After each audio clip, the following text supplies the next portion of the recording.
इस धरना प्रदर्शन में उपस्थित पूरी सरदारी को मैं चरणों में नमन करता हूं, वंदन करता हूं। जैसा आप सबको विदित है कि आरक्षण की मांग लंबे समय से पहले पूरे राजस्थान में हुई और जब राजस्थान में मिल गया तो हमारा धौलपुर और भरतपुर दो मात्र ऐसे जिले थे जो उस आरक्षण के लाभ से वंचित रह गए। और उसके कारण भी मेरे को ज्यादा बताने की जरूरत नहीं है, आप लोगों को पता है कि भरतपुर और धौलपुर के साथ में जो अन्याय हुआ कि दो ही जिलों को अपेक्षित इस लाभ से रखा गया, उनको किस कारणों से रखा गया। वो भी हमारे बीच के लोग थे जिनकी वजह से हमें आरक्षण नहीं मिला भरतपुर धौलपुर को। उसके बाद में 2015 में आरक्षण मिला। 2015 में कोर्ट से आरक्षण को भरतपुर धौलपुर के को लेट डाउन किया। उसके बाद 2016 में मेरे पिताजी के समय में मेरे पिताजी ने बात की, मुख्यमंत्री वसुंधरा राजे जी की सरकार थी, बीजेपी की सरकार थी, ओबीसी आयोग का गठन करवाया। दोनों जिलों का पूरे सर्वे हुआ जिसमें भरतपुर और धौलपुर के जाटों की भौगोलिक स्थिति, आर्थिक स्थिति और सामाजिक स्थिति का आकलन हुआ और उस सर्वे के आधार पर 2017 में आरक्षण मिला।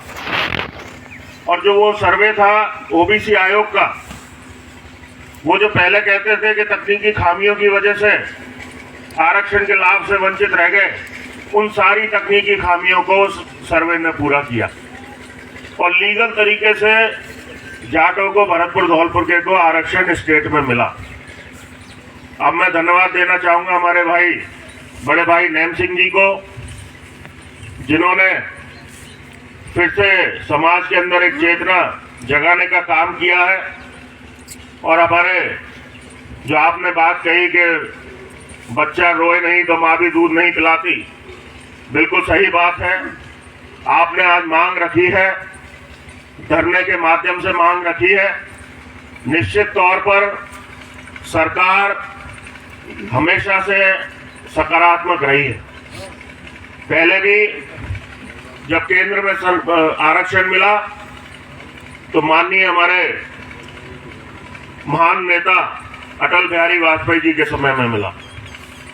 जब राजस्थान में मिला भरतपुर धौलपुर को तो माननीय वसुंधरा जी की सरकार में, बीजेपी की सरकार में मिला।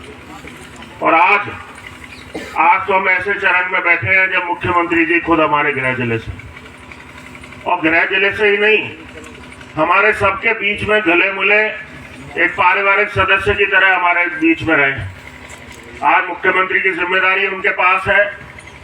जब 17 तारीख से आप लोगों का धरना शुरू हुआ, हमारी विधानसभा, राजस्थान की विधानसभा की कार्रवाई हुई, विधानसभा चल रही थी, उस समय मुख्यमंत्री जी से मुलाकात हुई और भरतपुर के बारे में, क्योंकि वो हमेशा भरतपुर के बारे में बहुत ज्यादा गंभीर रहते हैं, बहुत ज्यादा लगाव भरतपुर से और उनको है, और उन्हें लगता है कि उन्हें मौका मिला है तो भरतपुर के लिए कुछ ना कुछ ऐतिहासिक काम वो कर जाए।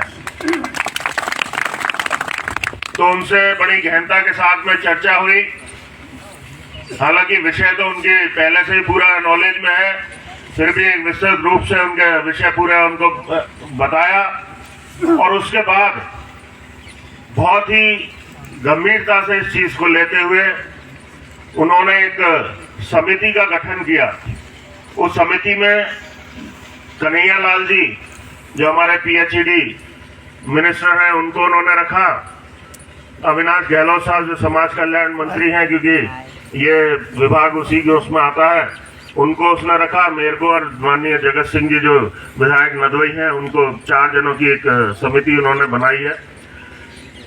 मेरा आप लोगों से एक निवेदन है, वैसे तो आप सब लोग बहुत समझदार हैं, हमारे बड़े भाई नैम सिंह जी ने भी अपनी बात रखी थी कि सरकार पूरी तरह से आपके पक्ष में है।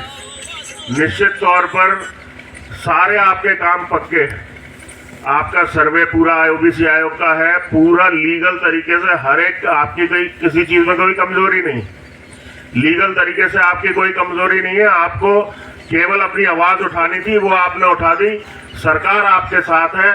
एक बार आपका एक प्रतिनिधि मंडल के लिए मैंने निवेदन किया है नैम सिंह जी से, दौलत जी से, कि आप एक प्रतिनिधि मंडल बनाकर जयपुर का मैं समय ले लेता हूं, एक बार जयपुर उनकी मुलाकात हो जाए और उसके बाद दिल्ली में समय लेकर दिल्ली मुलाकात हो जाए, तो निश्चित तौर पर आपके आरक्षण का लाभ हमारे युवा साथियों को मिलेगा। और उसके आरक्षण के अलावा भी भाई साहब ने 2-3 मांगे रखी, जो वो तो कोई ज्यादा मैं नहीं समझता बहुत ज्यादा खास बात है, वो तो हो ही जाएंगी। जब आरक्षण मिलेगा तो छोटी मोटी बात है तो अपने आप ही उसके संग ही लगी आ जाएंगी, उसको कोई दिक्कत नहीं।